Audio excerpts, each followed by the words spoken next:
আমার রাসূলুল্লাহকে এত সুন্দর দেখতে ছিল। আম্মা আয়েশা সিদ্দিকা রাদিয়াল্লাহু তাআলা আনহা বলে, একদিন দয়ার নবী আমার কোলে মাথা দিয়ে হযরত আলী বললেন, আপনারা কি শোনেননি? আল্লাহ নবী বলেছেন, আলী সকালে উঠবে, ফজরে নামাজ আদায় করবে, সকালে উঠবে, এই আমানত কোন লোকের বাড়ি বাড়ি পৌঁছাবে, তারপরে তুমি মদিনার জমিনে আসবে। যদি আজকে রাত্রিরে আমার মত থাকতো, নবী যখন বলে দিয়েছে মদিনায় আসবে, মতের ক্ষমতা নাই আমাকে ছুতে পারবে, কারণ আমিনা লালের জবান দিয়ে বেরিয়েছে। এ যুবক, নবী তো চিনলে না, নবীর গুরুত্ব কি বুঝবে? নবীকেই তো ধরলে না, নবীর মাকাম কি বুঝবে? নবী যখন বলে দিয়েছে মদিনায় আসবে, আমি আলী বুঝতে পেরে গেছি অন্য রাত্রিরে আমার মরণ থাকলে থাকবে, কিন্তু দুনিয়ায় যাই হোক না কেন আজকে রাত্রিরে মদিনায় যাওয়ার আগ পর্যন্ত আলীর মৃত্যু না। তার আগে একটু আমার নবী পাকের আগমন নিয়ে আলোচনা করব। আমার নবী পাক দুনিয়ায় যখন আসবে, আমার নবী আসার আগে আমার নবীর মাকাম সম্মান আল্লাহ কতটা বাড়িয়েছে বিষয়ে একটু বলবো। আজ আমরা এত বড় একটা মাহফিল দিয়েছি, এলাকার মানুষ চাঁদা দিয়ে সবাই মিলে এখানে জড়ো হয়েছে।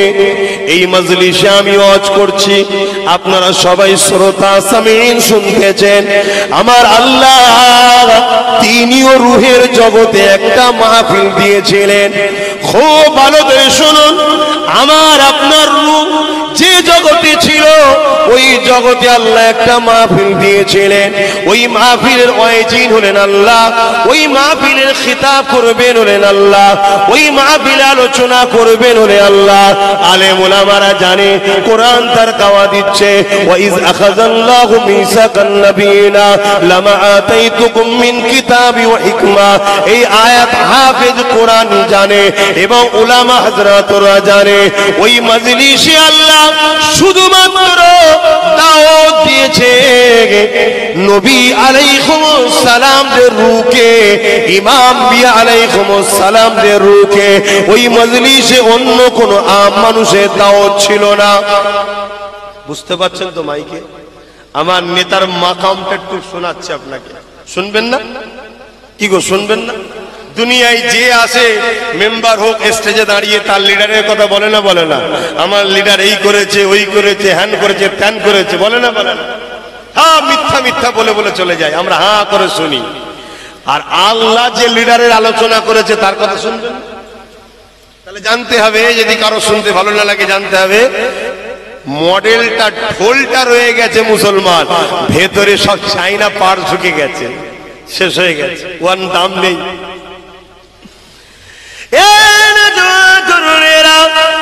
আল্লাহ পাক ওই রুহের জগতের মেম্বার তৈরি করেছে। ওই মেম্বারে আল্লাহ পাক তিনি কুদরতি ভাবে উঠেছেন। আল্লাহর উঠা কুদরতি উঠে আল্লাহ পাক নবী আলাইহিস সালামের রূহ দিওকে দাওয়াত দিয়েছে। ওখানে কোনো আম মানুষের দাওয়াত ছিল না, সমস্ত নবীদের রূহ ছিল। সমস্ত নবীদের রূহদেরকে লক্ষ্য করে আল্লাহ পাক ওয়াজ করতে লেগেছেন।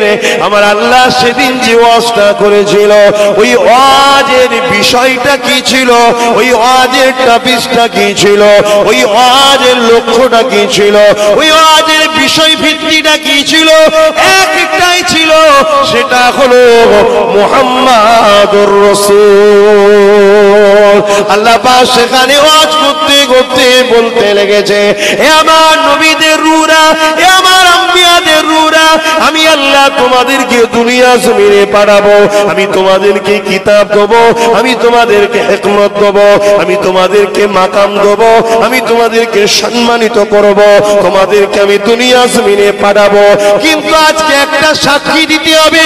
কি সাক্ষী দিতে হবে? আল্লাহ, তোমরা যখন দুনিয়া জমিনে তোমাদের রাজত্ব পিরিয়ড চলবে, তোমরা যখন দুনিয়া জমিনে তোমাদের পিরিয়ডটা চলতে থাকবে, ঠিক এমনই সময় আমার বন্ধু মোহাম্মদ রসুল যদি আমার ঘর থেকে চলে যায়, আমি যদি তিনাকে পাঠিয়ে দিই, তাহলে তোমরা নিজের নেতৃত্ব ছেড়ে দিয়ে, নিজের রাজত্ব ছেড়ে দিয়ে মোহাম্মদ রসুলের খেদমত তাকে সাথ দেবে কি বলো? সমস্ত নবীরা একটাই কথা বলেছিলেন, আল্লাহ আমি আপনার হাবিবকে নবী বলে মেনে নিলাম এবং আমরা কথা দিলাম তিনাকে লিডার নেতা নবী বলে মেনে নিয়ে তিনার সঙ্গে সাথ দিয়ে দেব। আরো জোরে বলুন সুবহান। সমস্ত নবীরা আমার নবীকে লিডার নেতা রসুল বলে মেনে নিয়েছে। যখন এই গাওয়াটা দিল রুহের জগতে, একটা নূর এসে সমস্ত নবীদেরকে ঘিরে ফেললো। আল্লাহ পাককে নবীদের রূহরা জিজ্ঞেস করছে, আল্লাহ এটা কি? আমার আল্লাহ বলছেন এটাই হলো মুহাম্মদ রসুল। জোরে বলুন সুবহানাল্লাহ। কথা বুঝতে পারছেন আমার নবীর মাকাম কত? সেই নবীর সঙ্গে নিজেকে জড়ো। যদি নিজেকে রাসূলুল্লাহর গোলাম বানাতে পারো, তাহলে দুনিয়া আখিরাতে শান্তি পাবে, সম্মান পাবে। খুব ভালো করে এক্সাম্পল দিচ্ছি বুঝাবার জন্য, বুঝে নাও। এই ভারতবর্ষের একজন রাজা ছিল, আকবর তার নাম। শুনেছেন না শোনেন? আকবর দ্বীনে ইলাহি বলে একটা কিতাব বার করেছিল, ইসলামের বিরুদ্ধে একটা কিতাব বার করেছিল। নামটা শুনে অজ্ঞান হওয়ার কিছু নেই, নামে কিছু যায় আসে না, কর্মটা হলো আসল ব্যাপার। এই আকবর দ্বীনে ইলাহি বলে একটা কিতাব বার করেছিল। মুজাদ্দিদ আল-বেসানি হুজুরের সঙ্গে আকবরের লড়াই হয়েছিল। ওই লড়াইয়ে দুনিয়ার ভারতের রাজা হওয়ার জন্য আকবরের পাশে সমস্ত লোক দাঁড়িয়েছিল। না হয় তার পাশে না দাঁড়ালে যদি মারে, কেস দেয়, গুলি করে দেয়, তাই আকবরের পাশে সবাই দাঁড়িয়েছিল। মুজাদ্দিদ আল-বেসানির পাশে গুটি কত মানুষ দাঁড়িয়েছিল। কিন্তু আজ আকবরকে দুনিয়া ভুলে গেছে। তার সমাধি কোথায় কেউ জানে? তার জন্য কেউ কাঁদে, তার স্মরণ করে। কিন্তু মুজাদ্দিদ আল-বেসানি দরবারে আজও কোটি কোটি কোটি মানুষ ছুটছে। জোরে বলুন সুবহানাল্লাহ। কেন?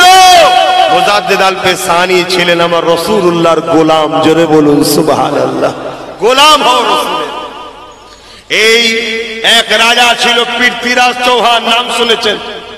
জাদুকর জয়পালকে দিয়ে গরিবে নওয়াজের সঙ্গে পাল্লা দিতে গিয়েছিল। জাদুকর জয়পাল চলে গেছে, দুনিয়া ভুলে গেছে। তার বাড়ি কোথায়, তার সমাধি কোথায়, তার ছেলে কে আছে, সব কেউ খোঁজো লাইনে, খেয়ালও নাই। কিন্তু আমার সুলতান গরিবে নওয়াজকে শুধু মুসলমান নয়, অমুসলিম নয়, নেতা কেতা সবাই গিয়ে গরিবের নওয়াজের দরজার গোড়ায় যে দাঁড়িয়ে আছে। কেন? মুঈনুদ্দিন আরবি তিনি নবী পাকের গোলাম ছিলেন। জোরে বলুন সুবহানাল্লাহ। নবীর গোলাম হও। আল্লাহ পাক কোরআন পাকে ওটাই বলেছে, লাকাদ কানা লাকুম ফি রাসূলিল্লাহি উসওয়াতুন হাসানা। উসওয়াতুন মানে হলো মডেল। এ দুনিয়া মানুষেরা, আমি তোদের রব আল্লাহ জানিয়ে দিই, কোরআন আল্লাহ পাকের কথা তোদেরকে আমি জানিয়ে দিলাম। তোরা যদি শান্তি পেতে চাস, তোরা যদি দুনিয়া আখিরাতের সম্মান পেতে চাস, দুনিয়া আখিরাতের বাসাই পেতে চাস, দুনিয়া আখিরাতের ইজ্জত পেতে চাস, দুনিয়া আখিরাতের সম্মান পেতে চাস, তাহলে শুনে রেখে দে, আমার মুহাম্মদ রসুলকে মডেল হিসাবে মেনে নে। তোরা নামাজ পড়বি, আমার রসুলকে ফলো কর। রোজা রাখবি, আমার রসুলকে ফলো কর। হজ করবি, আমার নবীকে ফলো কর। দুনিয়া জমিনে তোরা মা বাপকে কিভাবে ভালোবাসবি, সম্মান করবি, আমার রসুলকে ফলো কর। কন্যার বিবাহ কিভাবে দিবি, আমার রসুলকে ফলো কর। সন্তানদের সঙ্গে কিভাবে ব্যবহার করবি, আমার রসুলকে ফলো কর। অমুসলিমদের সঙ্গে কিভাবে মিশবি, আমার রসুলকে ফলো কর। এ দুনিয়ার মানুষ তোদের ধর্মনীতি মুহাম্মদ রসুলকে দেখে, তোদের অর্থনীতি মুহাম্মদ রসুলকে দেখে,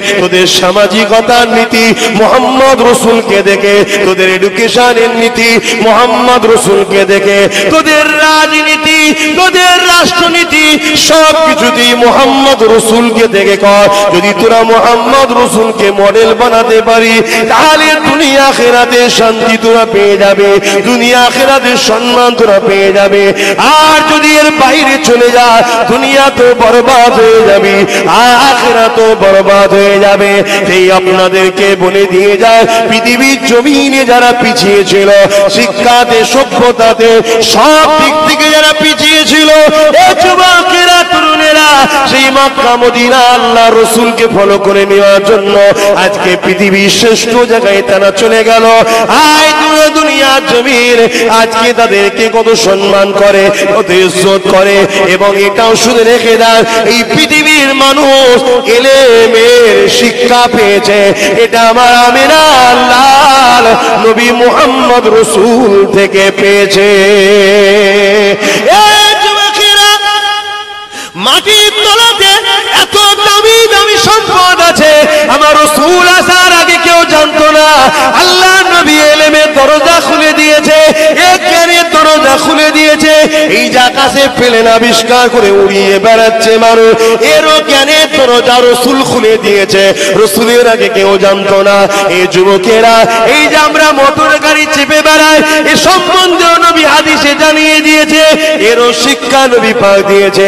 এমনকি শুনে রেখে দেন, আজকে পৃথিবী জুড়ে মেডিকেল যারা ডাক্তারি পড়াশোনা করতেছে, তারা আমার রসুলের ঋণকে শোধ করতে পারবে না। সে আমেরিকা হোক, ফ্রান্স হোক, লন্ডন হোক, আর আমার ভারতবর্ষ হোক, কখনো আমার রসুলের ঋণকে শোধ করতে পারবে না। কেন শোধ করতে পারবে না? তাদের ধারণা বাচ্চা হওয়া সম্বন্ধে ভুল ছিল, ভ্রান্ত ছিল। আমার আমিনাল্লাহ ১,৫০০ বছর আগে সে এই রহস্যটা, এই জ্ঞানটা আমার আমিনাল্লাহ দুনিয়ার মানুষকে খুলে দিয়েছে। আরো জোরে বলুন সুবহান। আমার নবী শুধু নামাজ দিয়ে যায়নি ভাই, আমার নবী শুধু রোজা দিয়ে যায়নি, একটা কমপ্লিট জীবন ব্যবস্থা দিয়ে গেছে, যেখানে কারো কাছে তোমায় ভিক্ষা নিতে হবে না, সমস্ত সমস্যা সমাধান কোরআন ও সুন্নাহর মধ্যে দিয়ে গেছে। রাসূল জোরে বলুন সুবহানাল্লাহ। এখনো যদি পৃথিবী 10 লক্ষ হাজার বছরও থাকে, দ্বিতীয় কোনো কিতাবের প্রয়োজন নাই, দ্বিতীয় কোনো লিডারের প্রয়োজন নাই, কোরআন ও মুহাম্মদ রাসূলই যথেষ্ট। জোরে বলুন সুবহানাল্লাহ। 10 লক্ষ হাজার কোটি বছর পৃথিবী থাকলো, যত সমস্যা আসবে সমস্ত সমস্যার সমাধান আমিনাল্লাহ সমাধান করে দিয়ে গেছে। জোরে বলুন সুবহানাল্লাহ। পৃথিবী যেখানে দরজা বন্ধ করে দিয়েছে, আমার রাসূল সেখানে দরজা খুলে খুলে খুলে খুলে খুলে খুলে মানুষকে জ্ঞান এলেম দান করেছে। জোরে বলুন সুবহানাল্লাহ। কিন্তু দুঃখের বিষয়, সেই নবীর উম্মাহ দাবিদার হয়ে আজকে সব থেকে পিছিয়ে আমরা, সব থেকে অশিক্ষিত আমরা, সব থেকে বেউজ্জতি আমরা, সব থেকে লাঞ্ছিত আমরা, সব থেকে অপমানিত আমরা, সব থেকে গরিব আমরা, সব থেকে মূর্খ আমরা। কেন? আমার নবীকে নিয়ে, আমার কোরআনকে নিয়ে তারা তেল আবিষ্কার করলো, সোনা আবিষ্কার করলো, প্লেন আবিষ্কার করলো, রকেট আবিষ্কার করলো, সব আমার দিন থেকে নিল তারা। কিন্তু আমরা সেই দিনের দাবিদার হয়ে আমরা কিছু পেলাম না। কারণ কি? কারণ একটাই, রাসূল বলে গেছে, আমার আখরি নবী বলেছেন, আমার শেষ সময়ের উম্মতরা লুবি হবে। লুবি, রাত্রিরে বিছানায় শোবার সময় ভাবে সকালে উঠে যেন কোটিপতি হয়ে যায়, এত লোক।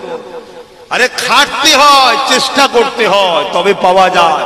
তারা আরব কোটি ডলার টাকা খরচ করছে, কোরআনকে রিসার্চ করছে, মুহাম্মদ রাসূলের সুন্নাতকে রিসার্চ করছে, করে করে করে করে তারা সব আবিষ্কার করছে, বার করছে।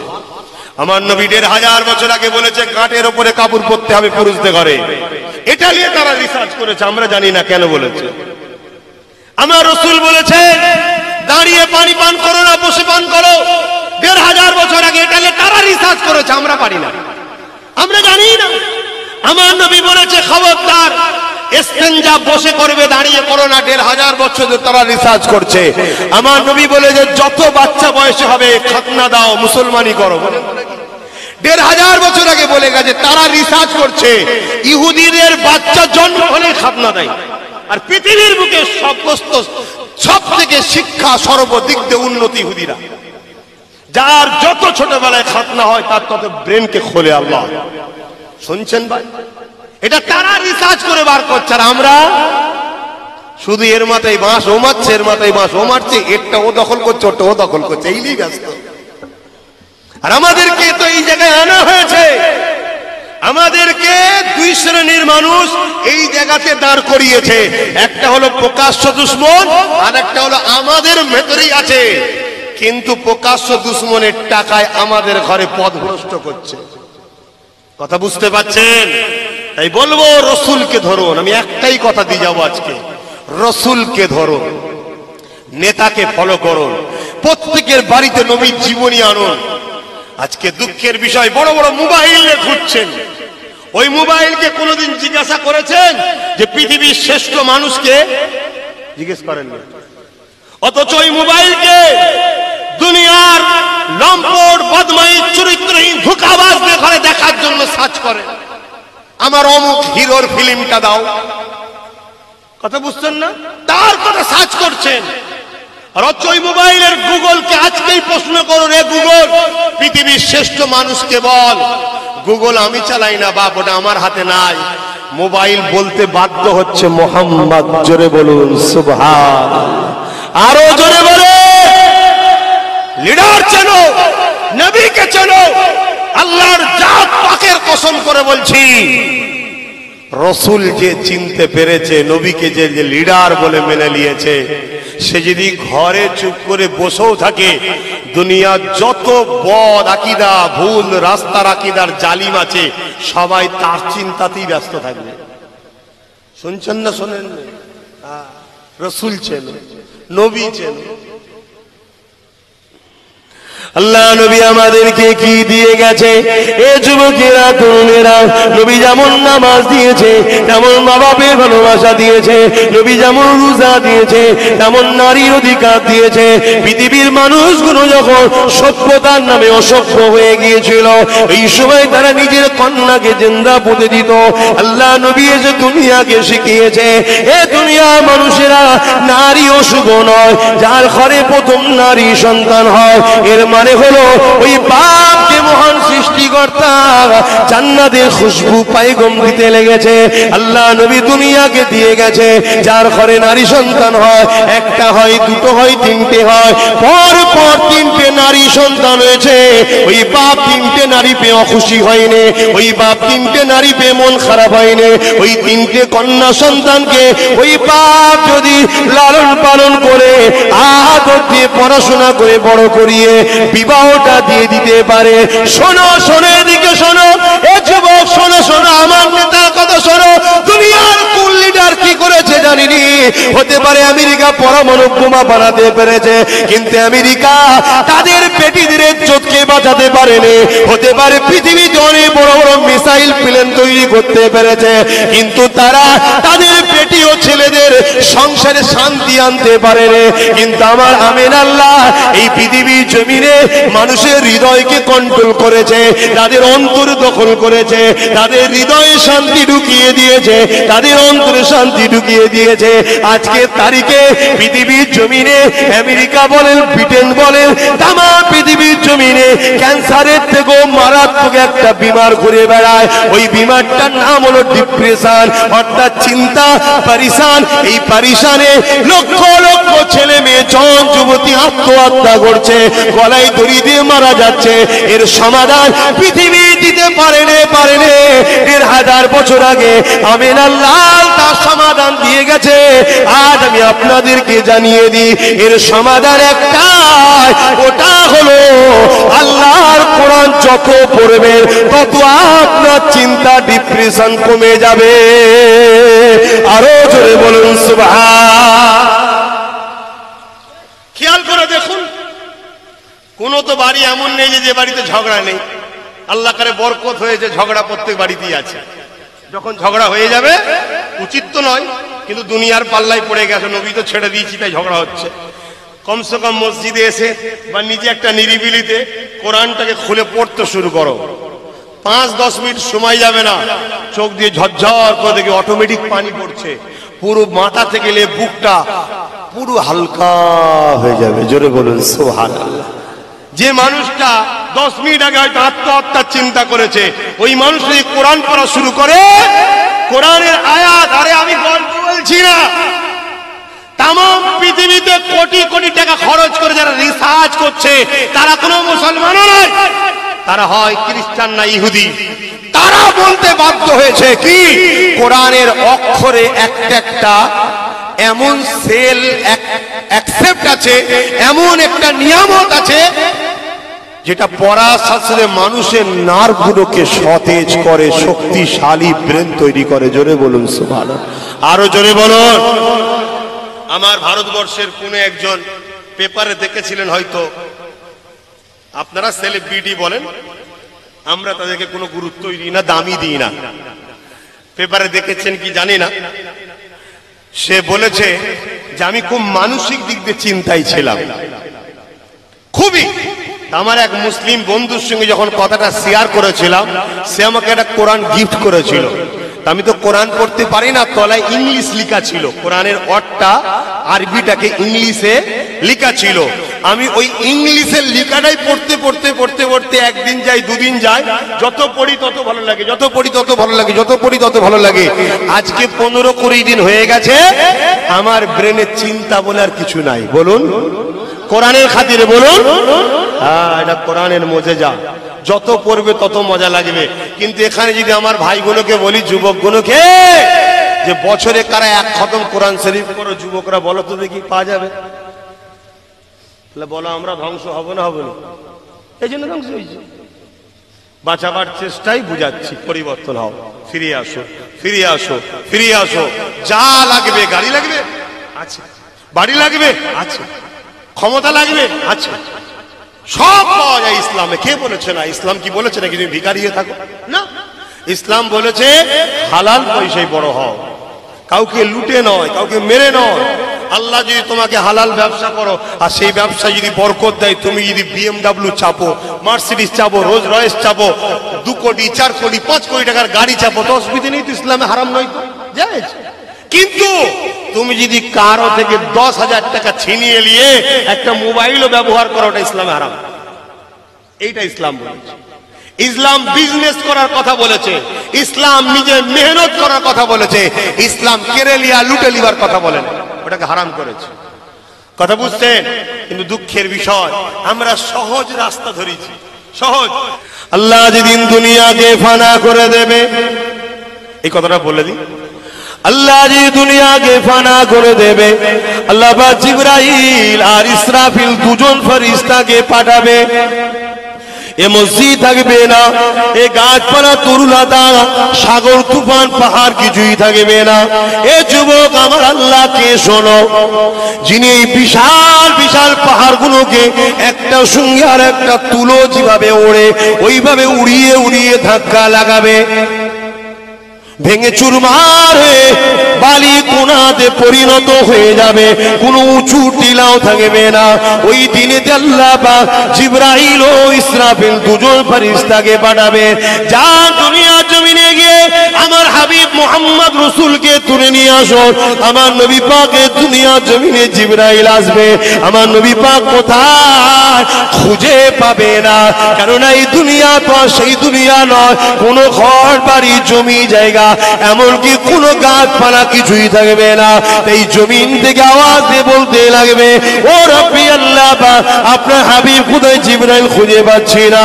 আল্লাহ পাক ওই সময় বলবে, জিবরাইল দুনিয়ার জমিনে কান লাগিয়ে শোনো, যে জায়গা থেকে দেখবে আমার হাবিবের কান্নার আওয়াজ আসছে, যে জায়গা থেকে দেখবে কান্নার আওয়াজ আসছে, ওই জায়গাতে আমার হাবিব তিনার উম্মত উম্মতির জন্য কাঁদতেছে। শুনছেন তো? একটা কথা এখানে জিজ্ঞেস করে নি, আল্লাহ নবীকে মরা জানেন না জিন্দা জানেন?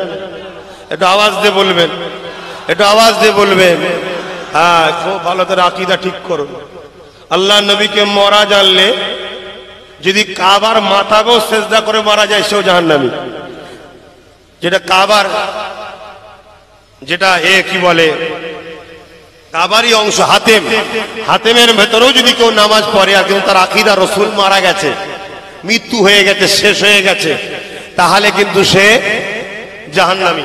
শুনছেন, আল্লাহর নবীর ইন্তেকাল হয়েছে। ইন্তেকাল শব্দের বাংলা মানে কি? স্থান পরিবর্তন করা। স্থান পরিবর্তন করা বুঝাবার জন্য বলছি। আপনার নদিয়ার এই গ্রামের একটা ছেলে চাকরি পেয়ে গেছে আমেরিকায়, স্থান পরিবর্তন হয়েছে, চলে গেছে। কিন্তু যদি বন্ধু এখানে কেউ থাকে, মোবাইলে এখন সামনে হ্যালো দেখা যাচ্ছে না, যায়নি, কথা বুঝছেন না, বোঝেন না? আমার রসুল দুনিয়াবি জিন্দেগির স্থান চেঞ্জ করে আখেরাতের জিন্দেগিতে রওনা দিয়েছে। কিন্তু সেই আল্লাহ যিনি শাইউন কাদির, তিনি আমেনার লালকে কবর মোবারক, রওজা মোবারকে সশরীরে জিন্দা ও খাইয়ে থাকে। 5 ওয়াক্ত নামাজের আযান ও কবর থেকে শোনা যায়। জোরে বলুন সুবহানাল্লাহ। ইতিহাস একটা বলে যাচ্ছি, যখন এজিদ ক্ষমতার জোরে, শাসকের জোরে মদিনার উপরে সৈন্য পাঠিয়েছিল, এই একদিনে সব হয়নি রে বাবা। ওই সময় মদিনাকে 3 দিন নামাজ বন্ধ করে দিয়েছিল, ঘোড়া উট দুম্বা বেঁধে দিয়ে। ওই সময় এক সাহাবী জান বাঁচাবার জন্য আম্মাজান আয়েশা হুজুরের ঘর, যেটা সোনালী জালির ভেতরে, যেটা ওর ভেতরে গিয়ে উনি জানকে রক্ষা করার জন্য রাসূলুল্লাহর রওজা মোবারকের সাথে একদম লেফটে গিয়ে রয়ে গিয়েছিল।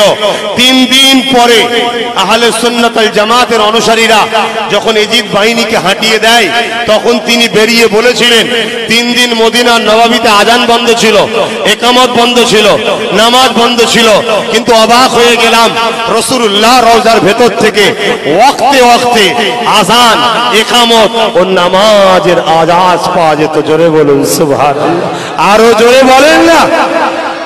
মরা লিডার নয় রে বাবা, যার জন্য দোনো জাহানকে আল্লাহ তৈরি করেছে, সেই নবী পাক আজও রওজা মোবারকে তোমার আমার জন্য কাঁদছে। তাই ভালোবাসি বলে বাঁচাবার চেষ্টা করছি। ফিরে আসুন, একটাই রাস্তা আছে, মোহাম্মদ রসুলকে লিডার বলে মানুন, মোহাম্মদ রসুলকে শাহিনশাহ বলে মানুন, মোহাম্মদ রসুলকে সুলতান বলে মানুন, মোহাম্মদ রসুলকে নিজের জিন্দেগির একমাত্র লক্ষ্য, একমাত্র মডেল। যতদিন বাঁচবেন বাকি জিন্দেগিটা রাসূলুল্লাহর গোলামি করে বাঁচুন, তবে আপনি দুনিয়া আখিরাতে সম্মান ও শান্তি পাবেন, নচেত নাই। আরে হতে পারে 10 তলা বাড়ি, খোঁজ নিয়ে দেখেন তার ঘরের বেটা রাত 12টায় পর নারীকে নিয়ে ঢুকছে, বাপ বলার জন্য বাপকে কোনোদিন চড় মেরে দিয়েছে, খোঁজ নিয়ে দেখেন। হতে পারে 20টা গাড়ির মালিক, খোঁজ নিয়ে দেখেন সে বাইরে করে তার বিবি অন্য জায়গায় ঘুরতে যায়, খোঁজ নিয়ে দেখুন। শান্তি নাই, শান্তি একমাত্র আমিনার লালকে আল্লাহ দিয়ে পাঠিয়েছে। জোরে বলুন সুবহানাল্লাহ। সেখান থেকে নেন, সেখান থেকে নেন। তো ভাইরা আমার, একটা রসুলের গোলামের কথা বলছি, খুব ভালো করে শুনবেন। হযরতে মওলা আলী রাদিয়াল্লাহু তাআলা আনহু। জোরে বলুন সুবহানাল্লাহ। নাম শুনেছেন তো?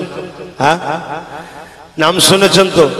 আল্লাহ নবী বলছেন, আলী যার মওলা, আমি রাসূলুল্লাহ তার মওলা, ও আমার আল্লাহ, আমি নবী যার মওলা, আল্লাহ আপনি হয়ে যান তাদের মওলা। অভিভাবক, এখানে মওলা বলতে গার্জেন, অভিভাবক, ঘাবড়াবার কিছু নেই। হযরতে মাওলা আলী মাকাম আল্লাহ কতটা দিয়েছেন শুনুন। আল্লাহ নবী বললেন, আমি নবী হলাম ইলমের শহর, আলী হলো ওই শহরের দরজা। আমাকে পেতে গেলে আলীর মাধ্যম দিয়ে আসতে হবে। এই হযরত আলী আমার রাসূলকে ভালোবেসেছে, নবী পাককে ফলো করেছে, নবীর গোলামি করেছে, নবীকে প্যার করেছে, নবীর পিছু পিছু ঘুরেছে, নবীকে ইশক করেছে। আল্লাহ নবীকে যখন মক্কার শাসক আবু জেহেল, উতবা, সাইবা, আবু লাহাব জানে মারতে চেয়েছিল। কেন মারতে চেয়েছিল?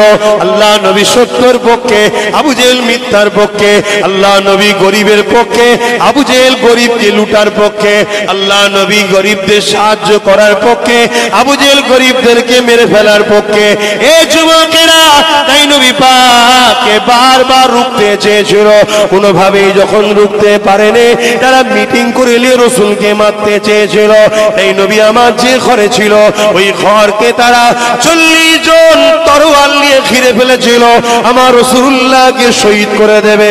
কিন্তু আল্লাহ যাকে হিফাজতের দায়িত্ব নিয়েছে, পৃথিবীর কোন শক্তি তাকে মিটাতে পারে না। এ যুবকেরা, তরুণেরা, তাই আমার আল্লাহ জানিয়ে দিলেন, হাবিব ওরা আপনাকে মারার জন্য আগিয়ে আসছে, আপনি রওনা দিয়ে হিজরত করে ইয়াসরিব মদিনায় চলে যান। জানেন তো নাকি আমি যে জায়গাটা বলছি? আল্লাহ নবী হযরতে আলীকে ডাকলেন, আলী এদিকে আসেন। হযরতে আলী আসলেন, শোনো আল্লাহর হুকুম হয়েছে, আমি চলে যাচ্ছি, আমার কাছে কিছু লোকের মাল আছে, আমানত। আমানত বোঝেন তো? তখন তো ব্যাংক ছিল না। কিছু জিনিস দামি দামি রাসূলুল্লাহর কাছে রাখতো। কারা রাখতো? যারা রাসূলকে নবী বলে মানে না, কিন্তু আল আমিন বলে মানতো, অর্থাৎ মোহাম্মদ কখনো আমানত খেয়ানত করে না, খুব ভালো, তারাই রাখতো, তারাই দুশমনি করতো। আল্লাহ নবী বললেন, এই মালগুলো সকাল হলে অমুক অমুক অমুকের কাছে দেবে, দিয়ে তুমি মদিনা শরীফে আসবে। জোরে বলুন সুবহানাল্লাহ। আল্লাহ নবী রওনা দিলেন। অনেক বড় কথা ভাই, রাস্তায় ঘিরে ঘরে বেরোচ্ছিল, ঘিরে ছিল, কিভাবে গেছে না গেছে ওদিকে মতো যাচ্ছে না। আমি মেন জায়গাটায়, মোস্তফা জানে রহমতের গোলাম যে হবে, কাল যদি ফাঁসির অর্ডার থাকে, আগুনে শোয়াবার ব্যাপার থাকে, বা তাকে চতুর্দিকে ঘিরে ফেলে মেরে ফেলার জন্য অর্ডার থাকে, তারপরও সে নিশ্চিন্তায় ঘুমিয়ে থাকে, কোনো চিন্তাই থাকে না। জোরে বলুন সুবহানাল্লাহ। এইটা বুঝাবার জন্য এই কথাটা বলছি, শুনছেন তো? সাহাবা হুজুর, নবী পাক এবং আরো অনেকে সবাই চলে গেল। সবাই মদিনা শরীফে গিয়ে চিন্তায় আছে যে আমার ভাই আলী হয়তো আর বাঁচবে না। কেন? যে ঘরটায় সন্ত্রাসরা ঘিরেছে ওই ঘরটা রাসূলুল্লাহর হুজরা মোবারক। যে বিছানাটায় রাসূল শুতেন ওই বিছানাতে আল্লাহর নবী হযরতে আলীকে শুইয়ে গেছে, এবং নবীর চাদর হযরতে আলী ঢেকে শুয়ে আছে। তাহলে যদি বেরোই বা ঢোকে রাসূল মনে করে, বুঝতে পারছেন তো? এইরকম একটা বিছানা, এবং হযরতে আলী সব জানে। তাই সাহাবারা ভাবছেন আর বাঁচার উপায় নাই। কিন্তু পরের দিন যখন সকালে মদিনায় পৌঁছালো, সাহাবা হুজুররা সব ধরেছে, ধরে বলছে, ভাই আলী, কাল রাতটা তোমার কেমন কেটেছে? স্বাভাবিক জানার বিষয়, ভয়ে ভয়ে কাটার কথা সবার। কি? কারণ ওই বিছানাটা রাসূলের, আর রাসূলকে মারতে এসেছে তৎকালীন সন্ত্রাস আবু জেহেল, উতবা, সাইবা, পাওয়ার ক্ষমতার জোর, কথা বুঝছেন? এবং বিছানাটা রাসূলের, চাদরটা ঢেকে আছে পুরো মুড়ি দিয়ে, ওটাও রাসূলুল্লাহর চাদর। তাই সাহাবারা জানতে চাইছে, হযরতে আলী বলেছিলেন, সেই প্রভুর শপথ করে বলছি যার কুদরতি হাতে আলীর জান আছে, আমার জ্ঞান হওয়া থেকে নিয়ে আজকের দিন পর্যন্ত কালকের রাতের মতো নিশ্চিন্তার ঘুম আলীর কোনোদিন হয়নি। জোরে বলুন সুবহানাল্লাহ। আরো জোরে বলেন, আরো খুশিতে বলুন, নারী দিবে। সাহাবারা জিজ্ঞেস করলেন, ভাই কেন? হযরতে আলী বললেন, আপনারা কি শোনেননি? আল্লাহ নবী বলেছেন, আলী সকালে উঠবে, ফজরে নামাজ আদায় করবে, সকালে উঠবে, এই আমানত গুলো লোকের বাড়ি বাড়ি পৌঁছাবে, তারপরে তুমি মদিনার জমিনে আসবে। যদি আজকে রাত্রিরে আমার মত থাকতো, নবী যখন বলে দিয়েছে মদিনায় আসবে, মতের ক্ষমতা নাই আমাকে ছুতে পারবে, কারণ আমিনা লালের জবান দিয়ে বেরিয়েছে। এ যুবক, নবী তো চিনলে না, নবীর গুরুত্ব কি বুঝবে? নবীকে তো ধরলে না, নবীর মাকাম কি বুঝবে? নবী যখন বলে দিয়েছে মদিনায় আসবে, আমি আলী বুঝতে পেরে গেছি অন্য রাত্রিরে আমার মরণ থাকলে থাকবে, কিন্তু দুনিয়ায় যাই হোক না কেন আজকে রাত্রিরে মদিনায় যাওয়ার আগ পর্যন্ত আলীর মৃত্যু না। এটা নবী মানা, এটাই নবীর গোলাম। নবী বলেছে যে মানুষকে লোটে না, মানুষের ক্ষতি চায় না, মানুষের বুড়াই চায় না, যে আমার আল্লাহর উপরে ভরসা করে চলে, পৃথিবীর সবাই এক জায়গায় হয়ে গেল, তার কোনো চিন্তার কারণ নেই। জোরে বলুন সুবহানাল্লাহ। তাই আমি বললাম মুস্তাফার গোলাম যে হবে তার কোনো চিন্তা নেই। দুঃখের বিষয়, আপনাদের ঘরে যদি বলা হয় মোহাম্মদ রসুলের জন্য এক রাত এখানে দাঁড়াও, আমি বলছি হাতে গোনা কয়েকজন ছাড়া বাকি কাউকে পাওয়া যাবে না। আচ্ছা বলি আমরা রসুলকে ভালোবাসি, আরে এরকম উম্মত আনারে কাদারে হাজারো কোটি পড়ে আছে, কি করবো? এলে কি লাভ? সলিড 313টা, সলিড 313টা বদরে ছিল। কটা? 313। আর ইমাম মেহেদী সাল্লাম আসবে, টোটাল ভারত থেকেও এক রয়াতে 313 জনই শুধু হুজুরের সাথ দেবে, বাকি সব টাকার পিছনে ছুটবে। বুঝছেন না? দালালদের পিছনে ছুটবে, জালিমদের পিছনে ছুটবে, চোরেদের পিছনে ছুটবে, সন্ত্রাসদের পিছনে ছুটবে। আর তাই তো তারা এখন থেকে বাগান তৈরি করছে, ফ্রি ভিক্ষা দিয়ে দিয়ে বাগান তৈরি হচ্ছে, আর আমরা সেই দিয়ে চেটে চেটে খাচ্ছি। খাও খাও।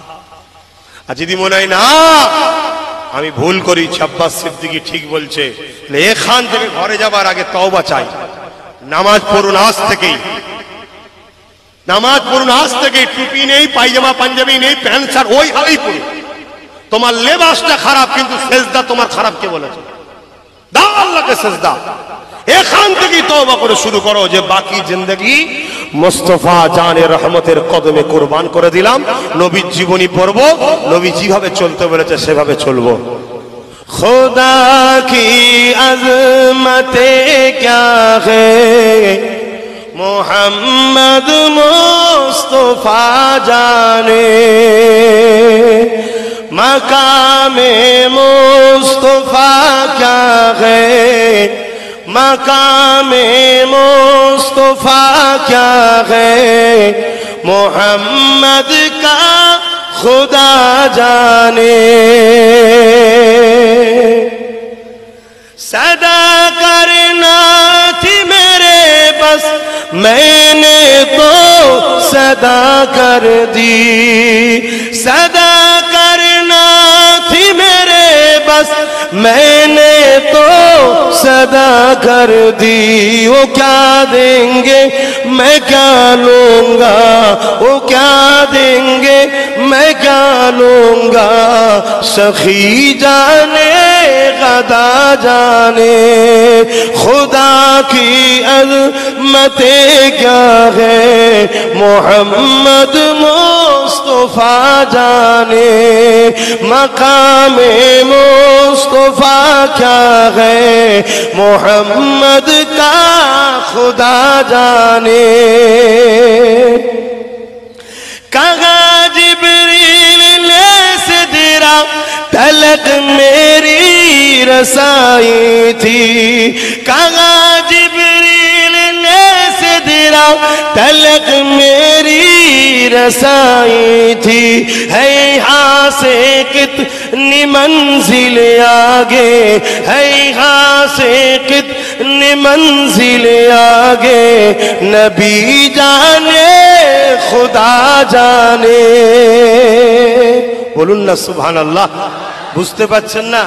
সিদরাতুল মুনতাহায় জিবরাইল সাল্লাম বলছে এখান থেকে আরো আগে আল্লাহর আরশ, কত মঞ্জিল আছে আমি জানি না, আল্লাহ জানে আর নবী জানে। জোরে বলুন সুবহানাল্লাহ। তাই তো একদিন জিবরাইল আয়াত নিয়ে এসেছে আমার রাসূলের কাছে, ওহী কালামুল্লাহ, এসে বলছে হুজুর পড়েন। আল্লাহ নবী বলছেন কি পড়বো? বলেন আলিফ। আল্লাহ নবী বলছে বুঝতে পেরেছি বলো। লাম। আল্লাহ নবী বলছে বুঝতে পেরেছি বলো।